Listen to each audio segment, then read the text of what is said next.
দেখো তাহলে এইটুকু গেল, এইটুকু যাওয়ার পর আমি সেন্টেন্সটা কিভাবে সাজাবো সেটা আমি অলরেডি এখানে বলে দিয়েছি। যেমন আমাকে একটা সাবজেক্ট নিতে হবে। এখন সাবজেক্ট কাকে বলে? সাবজেক্ট কোনটা? সাবজেক্ট হচ্ছে আমার এই গ্রাফের টাইটেলে যেটা থাকবে সেটাই হচ্ছে আমার সাবজেক্ট। কথা কি বুঝতে পারছিস? যে গ্রাফটা লিখবো সেই গ্রাফের টাইটেলে যা থাকবে তাই হচ্ছে সাবজেক্ট। যেমন এখানে টাইটেলে কি আছে? Average carbon die oxide emissions. তাহলে এভারেজ কার্বন ডাই অক্সাইড ইমিশনই হচ্ছে আমার সাবজেক্ট। বুঝতে পারছো? তাহলে আমি সাবজেক্ট নিলাম। তাহলে কি সাবজেক্ট নিলাম? কি নিলাম? Average carbon die oxide emissions নিয়েছি। কথা কি বুঝতে পারছো? এরপরে কি আমার একটা ভার্ব ছিল, ভার্ব লাগবে, তাই তো?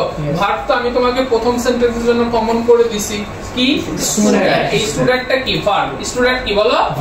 ভার্ব। কথা কি বুঝাইতে পারছি?